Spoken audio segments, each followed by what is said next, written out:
বাংলাদেশে ড্রোন ভারতের আকাশে, সীমান্ত এলাকায় চাঞ্চল্য, ঘটনাস্থলে পুলিশ এবং বিএসএফ। উত্তর চব্বিশ পরগনার বসিরহাট মহকুমার হাসনাবাদের কাটাখাল সীমান্ত এলাকায় রাতে দেখা গেছে চাঞ্চল্যকর এক ঘটনা।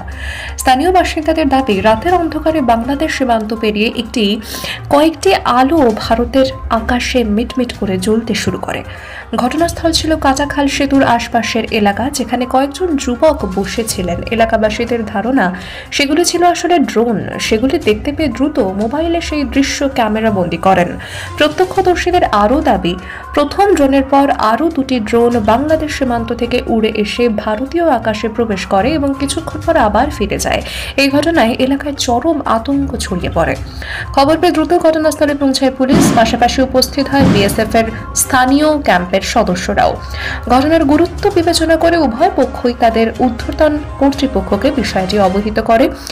এই ঘটনাকে কেন্দ্র করে সীমান্ত এলাকায় নিরাপত্তা নিয়ে নতুন করে প্রশ্ন উঠেছে। তবে এই আলোর উৎস আসলেই কোনো ড্রোন কিনা, কিংবা অন্য কোনো বিষয়, এই ঘটনার পিছনে কোনো গোয়েন্দা তৎপরতা অথবা অন্য কোনো উদ্দেশ্য জড়িত আছে কিনা তা খতিয়ে দেখছে প্রশাসন।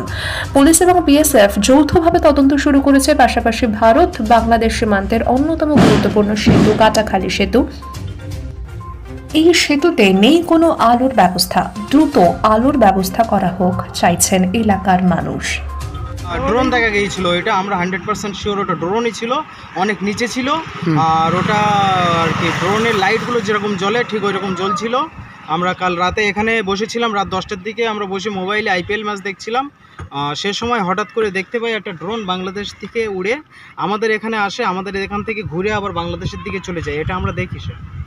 তারা প্রশাসন কারা ঘিরে এসেছিল? প্রশাসন আমাদের নিয়ারেস্ট হাসনাবাদ থানা, হিঙ্গলগঞ্জ থানার প্রশাসন সবাই এখানে আসে। তারপর বিএসএফ কমান্ডাররাও আসে, বিএসএফ জওয়ানরাও আসে। এসে তারপরে ওরা পর্যবেক্ষণ করে। সেই ড্রোন তারপরে কোথায় গিয়েছে দেখতে পেলেন? আমরা দেখি আমাদের সামনে দিয়ে আর কি সোজা বাংলাদেশে চলে যায়, গিয়ে তারপর গায়েব হয়ে যায়। আমরা তারপরে আর দেখতে পাই না। কি নাম আপনার? আমার নাম মোহাম্মদ নুরুল হাসান। কোথায় বাড়ি? এখানেই বাড়ি, কাটাখালীতে। আমরা আইপিএল খেলা দেখছিলাম। আমাদের কাটাখালীর কিছু ছেলে তারা ব্রিজের উপরে আইপিএল খেলা দেখছিল। হঠাৎ ওরা লক্ষ্য করে বাংলাদেশ থেকে একটা লাইট মানে জ্বলছে নিপছে এইভাবে একটা লাইট চলে আসে। মানে ওটা ওদের ধারণা সেটা ড্রোন, এবং ওটা আমাদের শ্মশানঘাট থেকে ক্রস করে আবার ব্রিজের ওপর থেকে ক্রস করে কিছুক্ষণ ওরা ওয়েট করে তারপরে সেই ড্রোনটা আবার বাংলাদেশের দিকে চলে গেল।